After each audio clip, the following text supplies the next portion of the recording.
लीला का प्रारंभ अर्जुन के विषाद के कारण हुआ। उस विषाद को दूर करने के लिए भगवान ने अर्जुन को ज्ञान दिया।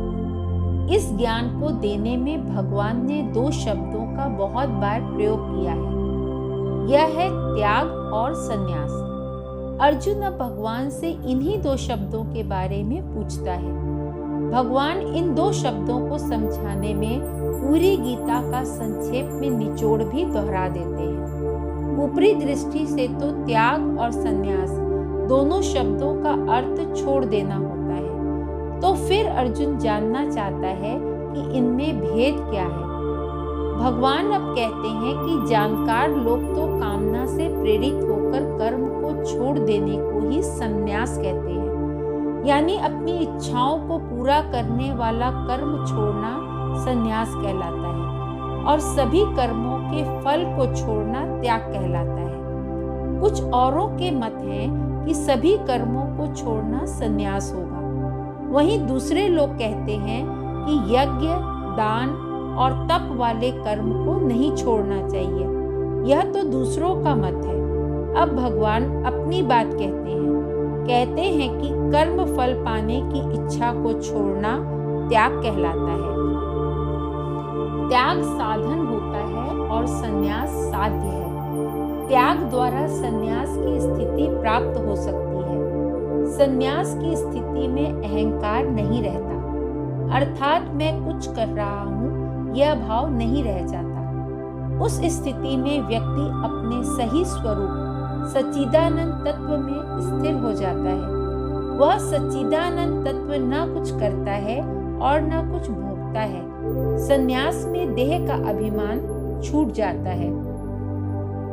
त्याग का अर्थ है कर्म के द्वारा प्राप्त फल को छोड़ना। त्याग का व्यवहारिक सरल रूप है दूसरों की भलाई करने में पूरी तरह से जुट जाना और बदले में कुछ भी नहीं लेना। परंतु त्याग भी 3 प्रकार के होते हैं, सात्विक, राजसिक और तामसिक। सात्विक त्याग वह है जहाँ कर्म फल को छोड़कर अपने मन को शुद्ध करने के लिए दूसरों की भलाई की जाए। राजसिक त्याग तब होता है जब कोई अपनी यश कीर्ति को बढ़ाने के लिए दूसरों की भलाई करे। इस प्रकार के त्याग से कोई लाभ नहीं होता, बल्कि अहंकार ही बढ़ता है। तामसिक त्याग होता ही नहीं, क्योंकि तामसिक त्याग उसे कहते हैं जिसमें आलस्य के कारण कोई काम या उसका फल छोड़ दिया जाए। परंतु यज्ञ, ध्यान और तप का त्याग नहीं किया जाता, क्योंकि यह तो हमारे मन को पवित्र करते हैं। परंतु इनके करने में भी यह ध्यान रहे कि इनसे प्राप्त जो फल मिले उसे छोड़ना है, वह त्याग कहलाता है। अपने कर्तव्य कर्म का त्याग करना तामसिक हुआ करता है, अतः कर्तव्य कर्म को तो करना ही चाहिए। यदि कोई कर्तव्य कर्म का त्याग किसी मोह के कारण करता है तो वह तामसिक त्याग होता है। अर्जुन का युद्ध न करने का निश्चय मोह के कारण था, अतः तामसिक था। वहीं जब कोई अपने को कष्ट से बचाने के लिए कर्तव्य कर्म का त्याग करता है तो वह त्याग राजसिक त्याग होता है। परंतु कोई व्यक्ति अपने कर्तव्य कर्म को करता हुआ उसके फल प्राप्ति के बारे में विचार छोड़ देता है तो वह सात्विक त्याग हुआ करता है। कर्तव्य कर्म अच्छा नाम देने वाला हो या बदनामी देने वाला हो, तब भी सात्विक त्याग करने वाला व्यक्ति दोनों प्रकार के कर्म एक ही भाव से करता रहता है। अब भगवान संन्यास के बारे में बताते हैं। हमने पहले देखा कि त्याग साधना है, संन्यास साध्य है, अर्थात त्याग करते करते संन्यास की स्थिति प्राप्त होती है। यह भी देखा कि त्याग का अर्थ है कर्म से प्राप्त फल के प्रति हमारे मन में लगाव न हो। यह तब तक संभव लगता है जब तक इसे इस प्रकार से न समझा जाए कि कर्म फल से लगाव तब तक निश्चित है जब तक हम कर्म से अपने लिए कुछ पाना चाहते हैं। जब कोई साधना की दृष्टि से ऐसा कर्म करने लगता है जिसमें दूसरों को लाभ हो और हमें कुछ मिले या ना मिले, तब कर्म फल का त्याग हो जाता है। ऐसा कर्म करने वाले की बुद्धि में एकाग्रता आने लगती है, उसका मन शांत होने लगता है। जब इस प्रकार से साधक मन को शांत करने में सफल हो जाता है और बुद्धि में एकाग्रता की शक्ति आ जाती है, तब वह इस तथ्य को भी देखने लगता है कि कोई भी कर्म करने पर हमें 3 प्रकार के फल प्राप्त हो सकते हैं। जो इच्छा थी वह पूरी हो जाए, यह एक प्रकार का फल है। दूसरा प्रकार है कि इच्छा के ठीक उल्टा फल प्राप्त हो, और तीसरा मिश्रित फल होता है, कुछ अच्छा कुछ बुरा। जीवित व्यक्ति कर्म नहीं छोड़ सकता। जब कर्म होगा तो ऊपर लिखे 3 प्रकार के फलों में से कोई एक फल तो अवश्य ही मिलने वाला है। कर्म फल के त्याग का अर्थ यह है कि जैसा भी फल मिले उसके कारण हर्ष या शोक न हो। यह तभी संभव हो सकता है जब हमारा कर्म दूसरों की भलाई के लिए हुआ हो। यह भी एक अकाट्य नियम है कि कर्म का फल उसी को मिलता है जिसने वह कर्म किया होता है जिसे कर्ता कहते हैं। कर्ता ही कर्म फल का भोग करने वाला होता है, जिसे भोक्ता कहते हैं। कर्ता ही भोक्ता होता है। ऐसा कभी नहीं होता कि कर्ता कोई और हो और भोक्ता कोई और हो। वैसे हिंदी का कम ज्ञान रखने वाला एक व्यक्ति बहुत परेशान हो गया कि कर्ता तो एक था पर फल दूसरे को मिला। उसने अखबार में पढ़ा कि राम स्वरूप नामक व्यक्ति चोरी करते पकड़ा गया और फल स्वरूप जेल की यात्रा भुगत रहा है। नियम तो यही है कि जो करता है वही भोगता है। कर्म फल जो 3 प्रकार के होते हैं वे सभी उसको ही मिलते हैं जो यह कहता है कि मैंने यह कर्म किया है। सन्यासी उस व्यक्ति को कहा जाता है जिसे यह साक्षात अनुभूति हो चुकी है कि मैं शरीर, मन, बुद्धि नहीं हूँ, सच्चिदानंद आत्म तत्व हूँ। सच्चिदानंद आत्म तत्व कुछ भी नहीं करता, उसकी उपस्थिति में कर्म होते हैं, परंतु यह कुछ नहीं करता। हम जब कर्म करते हैं तो बस करते चले जाते हैं। कर्म कैसे होता है, छोटे से छोटे कर्म में कौन कौन चीजें मिलकर काम करती हैं, यह जानना बहुत जरूरी होता है। भगवान बताते हैं कि हर कर्म में 5 वस्तुओं की उपस्थिति आवश्यक होती है। यह है शरीर, जो कर्ता करने वाला कहलाता है। करण है हाथ, पांव इत्यादि औजार। प्राण की क्रिया सांस लेना दैव कृपा है। दैव कृपा का अर्थ है प्रकृति द्वारा दिया गया सहयोग। जैसे सूर्य का प्रकाश, सांस लेने के लिए वायु, जीभ के लिए पानी। इसमें भाग्य का सहयोग भी आता है। अच्छा हो या बुरा कर्म हो, उन 5 के होने पर ही कर्म होता है।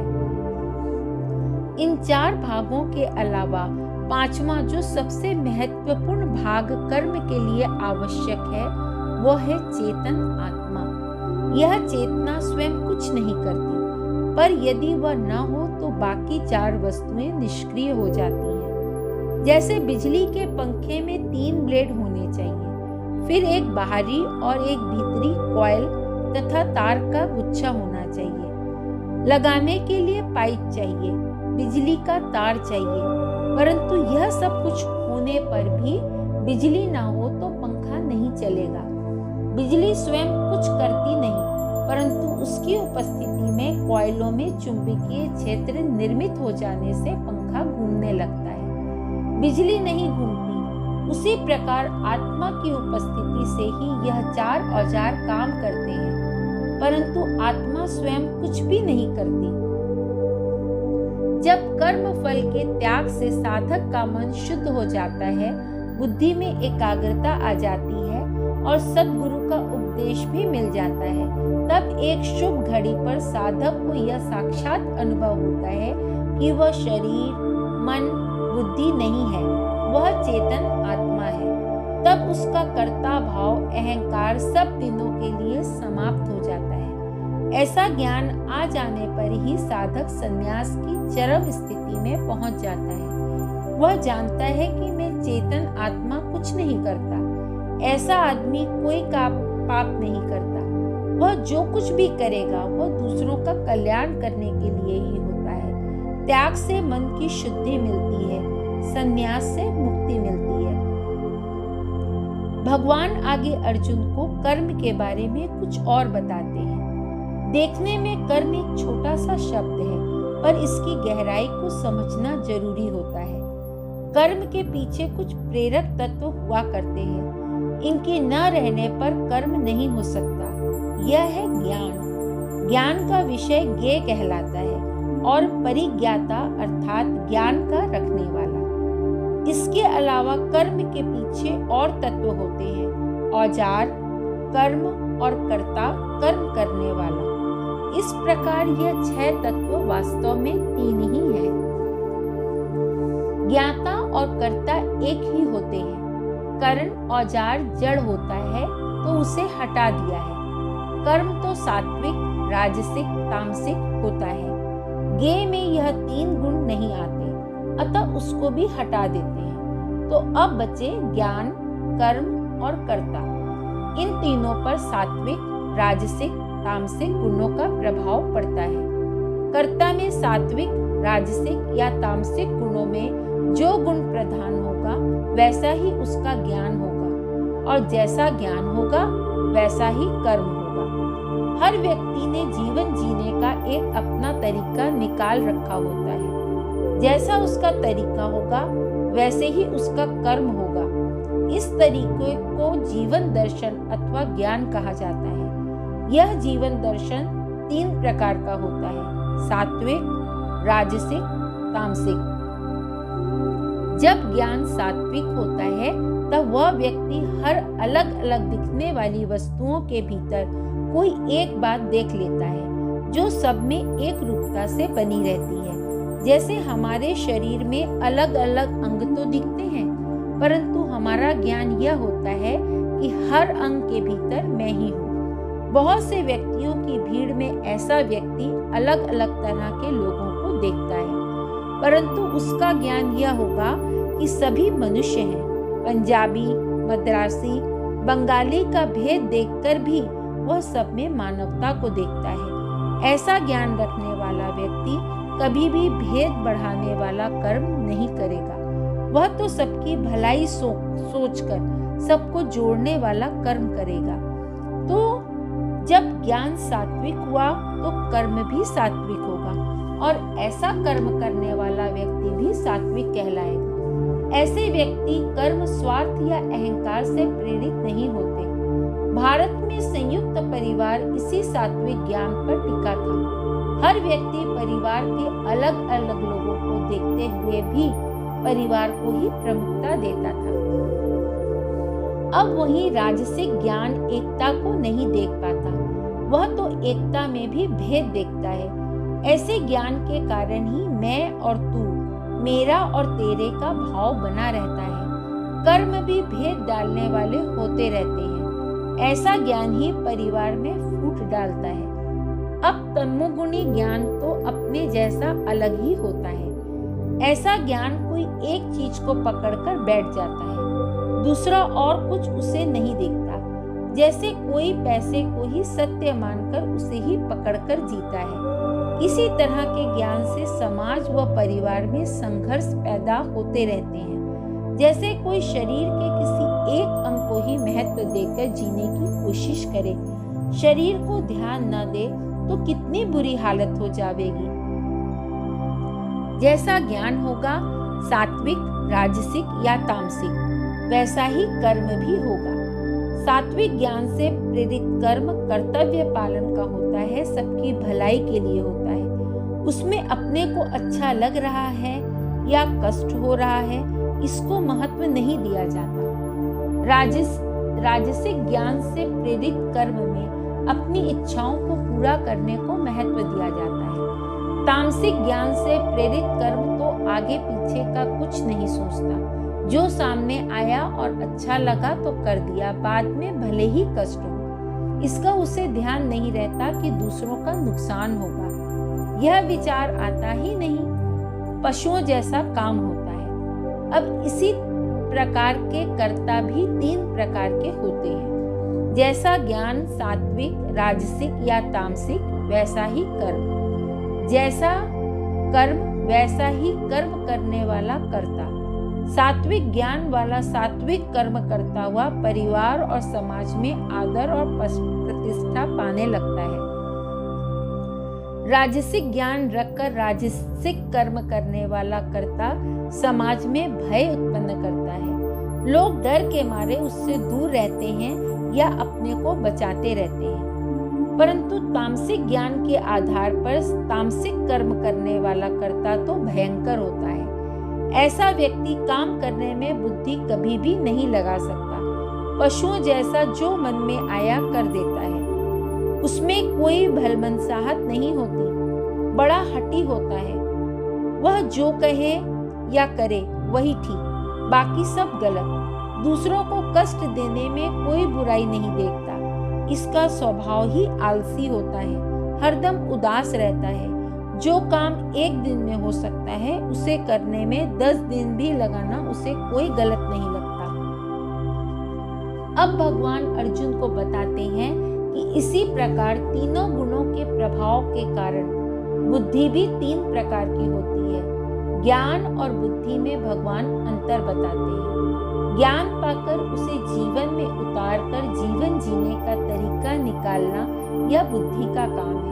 अर्थात ज्ञान को व्यवहारिकता देना बुद्धि से होता है। जैसा ज्ञान होगा वैसा ही उसकी व्यवहारिक रूप बुद्धि द्वारा दिया जाएगा। अतः वैसी ही बुद्धि हो जाती है।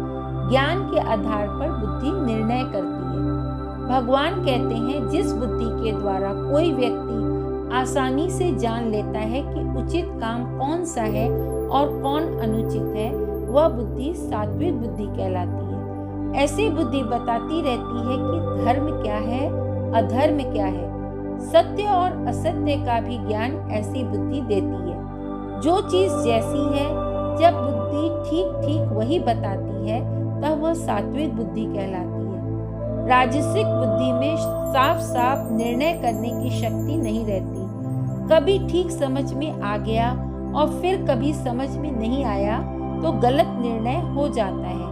यह राजसिक बुद्धि से होता है। तामसिक बुद्धि तो दुख देने वाली होती है। तामसिक बुद्धि वाला धर्म के बारे में ठीक उल्टा निर्णय लेता है। जैसे घूस लेना उचित मान लेना होता है। धर्म को अधर्म मान ले, अधर्म को धर्म मान ले, ऐसी तामसिक बुद्धि होती है। अच्छा काम करने में कई अड़चने आती हैं। ढेर सारी अड़चनों के आने पर भी कोई अपना काम नहीं छोड़ता तो उस व्यक्ति में जो गुण है वह धृति कहलाती है। उसे धैर्य भी कहते हैं। यह धृति भी 3 प्रकार की ही होती है। योग अभ्यास के मार्ग पर ऊंचे आदर्शों को प्राप्त करने में इंद्रियों पर संयम रखकर धैर्य पूर्वक ढंग से लगा रहे, थक कर निराश होकर छोड़े नहीं, तो ऐसी धृति को सात्विक कहा जाता है। वहीं पर चुनाव इत्यादि के समय जो लगन चुनावी उम्मीदवारों में दिखती है, पैसा कमाने में, पद प्राप्त करने में, भोग करने में जो लगन दिखाई पड़ती है वह राजसिक धृति कहलाती है। ऐसे राजसिक लोगों में सात्विक धृति नहीं रहती, अतः प्रवचन इत्यादि में मन नहीं लगता। वहीं पर तामसिक व्यक्ति की धृति सोने में रहती है, जागना पसंद नहीं होता। वह दुख को बड़ी मजबूती से पकड़ रखता है, दुखी रहना ही पसंद आता है। हमने देखा कि ज्ञान 3 प्रकार का होता है। जैसा ज्ञान होता है वैसा ही कर्म होता है। जैसा कर्म होता है वैसा ही कर्ता होता है। जैसा कर्ता होता है वैसा ही उसका ज्ञान और उसकी धृति होती है। यह सारी प्रक्रिया इसीलिए होती रहती है क्योंकि इसके माध्यम से हम सुख पाना चाहते हैं। यह सुख भी 3 प्रकार का होता है। सात्विक सुख प्रारंभ में विष जैसा होता है लेकिन बाद में अमृत जैसा हो जाता है। राजसिक सुख प्रारंभ में अमृत जैसा होता है, बाद में विष जैसा हो जाता है। और तामसिक सुख प्रारंभ में भी निद्रा आलस्य के मुंह में डालता है और बाद में भी वह मोहित करता रहता है। सात्विक सुख पाने वाला व्यक्ति आगे चलकर आत्मा का सुख भी पा लेता है। इसीलिए सात्विकता में रहने वाले का प्रयास करना चाहिए। इन्हीं 3 गुणों के भिन्न भिन्न मात्रा में रहने से ब्राह्मण, क्षत्रिय, वैश्य और शूद्र जाति के लोग बनते हैं। इनकी चर्चा भगवान ने पहले 4 अध्याय में कर दी है। अब यहाँ इनके अलग अलग विशेष कर्म बताते हैं। ब्राह्मण का स्वाभाविक कर्म होता है कि वह मन पर संयम रखे, इंद्रियों पर संयम रखे, तपस्या करने में रुचि हो, शुद्धता, क्षमा, ज्ञान, विज्ञान ब्राह्मण का स्वाभाविक कर्म होता है। जब कोई व्यक्ति अपने स्वभाव के अनुसार कर्म करता है तो उसका जीवन सार्थक और आनंददायी हो जाता है। क्षत्रिय का स्वाभाविक कर्म है बहादुरी, तेज, काम करने में दक्षता, चुस्ती, धैर्य, युद्ध से कभी न भागना, दान देना और स्वामी का भाव रखना। वैश्य का स्वाभाविक कर्म है खेती करना, गाय रखना, रोजगार, दुकानदारी करना। शूद्र का कर्म है नौकरी करना, सेवा करना। कोई कर्म ऊंचा या नीचा नहीं होता, लेकिन उसे करने वाले के मन बुद्धि में भावना कैसी है, यह ऊंची या नीची हो सकती है। सात्विक भावना वाले व्यक्ति का कर्म जो भी हो, यदि वह उसे सात्विक भावना से करे तो वही उसकी पूजा हो जाएगी और उसे सिद्धि मिल जाएगी। जैसे पद्मश्री की उपाधि हर कार्य के क्षेत्र के लोगों को मिला करती है। सिद्धि यानी श्रेष्ठता, सार्थकता पाने के लिए जो भी ब्राह्मण, क्षत्रिय, वैश्य, शूद्र का काम मिला हो उसे करना चाहिए, तभी कल्याण होगा। दूसरे का काम चाहे जितना अच्छा लगे वह कल्याणकारी नहीं हो सकता। अपने स्वभाव व संस्कार के अनुसार जो कर्म मिला हो उसी को अपने स्वार्थ के लिए न करके कर्म योग की भावना से भगवान की पूजा मानकर दूसरों की भलाई करने के सात्विक भाव से करने पर त्याग हो जाएगा। आगे इसी त्याग के बल पर संन्यास का भाव भी आ जाएगा। ऐसा भाव आने पर मनुष्य को यह ज्ञान हो जाता है कि मैं शरीर, मन, बुद्धि नहीं हूँ, मैं तो सच्चिदानंद ब्रह्म हूँ। ऐसे नैश कर्म सिद्धि कहते हैं। इस ज्ञान में स्थित होने के लिए साधक को ध्यान करना चाहिए। इसके बारे में भगवान ने 6वें अध्याय में सारी बातें बताई थी। ध्यान द्वारा यह ज्ञान पक्का हो जाता है। ध्यान से आत्मा का ज्ञान मिलता है, साथ ही उससे मन में भगवान के प्रति भक्ति भी पक्की हो जाती है। ऐसा भक्त तब तक जीवन में सफलता पाता चला जाता है जब तक वह अपने सभी कर्मों को ईश्वर की पूजा मानकर करता है। भगवान ने अर्जुन से कहा कि तुम लड़ाई छोड़कर भागना चाहते हो तो, लेकिन तुम्हारा स्वभाव क्षत्रियों का है, अतः आज नहीं तो कल तुम्हारा स्वभाव तुम्हें बदला लेने और लड़ाई करने के लिए मजबूर कर देगा। फिर हिमालय में दुर्योधन और कर्ण तो मिलेंगे नहीं, फिर तुम पेड़ों से ही लड़ाई करने लगोगे। अतः यही अच्छा है कि तुम इस लड़ाई को भगवान की पूजा मानकर युद्ध करो, इसी में तुम्हारा कल्याण है। अब भगवान कहते हैं कि अर्जुन, तुम समझ लो कि यही परमात्मा सबके शरीर में जीवन तत्व के रूप में बैठा है और सारे प्राणियों द्वारा अपनी माया के बल से भिन्न भिन्न कर्म करवा रहा है। अतः उस भगवान के प्रति समर्पण का भाव रखकर अपने स्वभाव के अनुसार कर्म करना चाहिए। ऐसा मानकर करें कि जो काम हमें करने को मिला है वह भगवान ने ही दिया है। अतः इस दिए हुए कर्म को दूसरों का भला करने के लिए पूरे मनोभाव से करना चाहिए। ऐसा करने वाले के मन में बड़ी शांति आ जाती है, वह संन्यास के भाव में स्थित हो जाता है। इतना कहकर भगवान ने कहा कि अर्जुन, मैंने जो तुम्हें अब तक बतलाया है वह सबसे ऊंचे प्रकार का ज्ञान है। तुमने इसे जान लिया, अब इसे जानकर तुम जैसा चाहो वैसा करो। फिर भगवान को लगा, मैंने तो कह दिया कि तुम जैसा चाहो वैसा करो। कहीं अर्जुन यह ना कहे कि मैं तो युद्ध नहीं करना चाहता, तब तो इसका नुकसान हो जाएगा।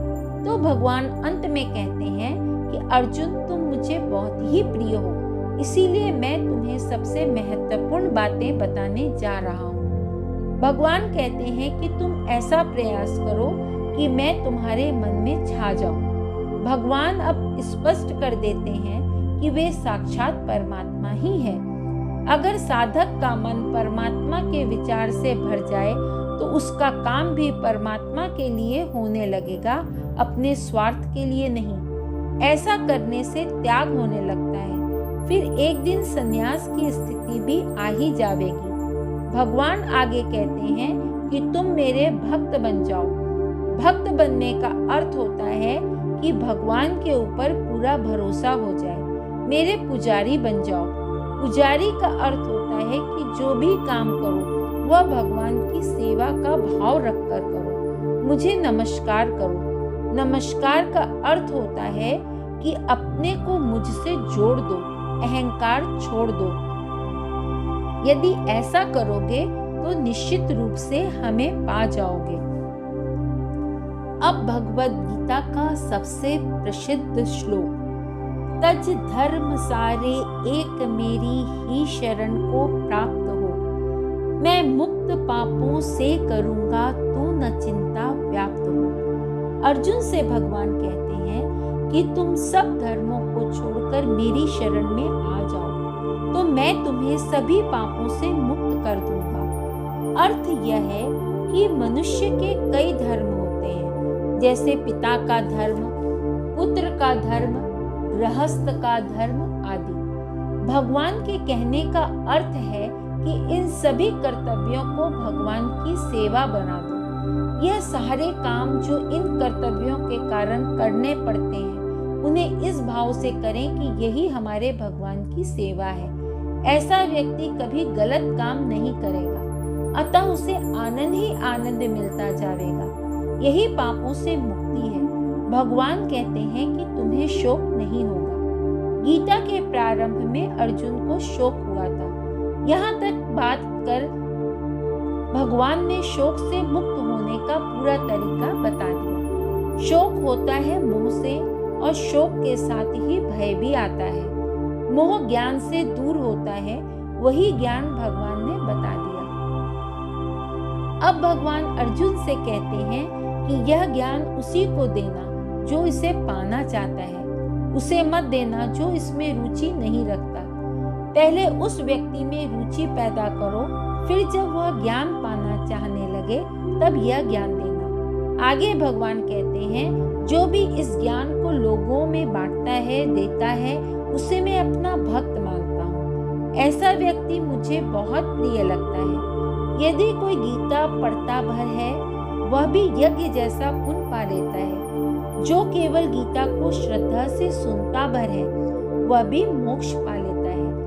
अब भगवान अर्जुन से प्रश्न करते हैं, पूछते हैं कि यह बताओ कि हमने जो यह ज्ञान दिया उसे तुमने मन लगाकर सुना कि नहीं? यदि सुना होगा तो तुम्हारा मोह अज्ञान दूर हो जाना चाहिए। अर्जुन ने, भगवान मेरा मोह तो पूरी तरह से नष्ट हो गया। मुझे आपकी कृपा से अपने सारे संशयों से छुटकारा मिल गया।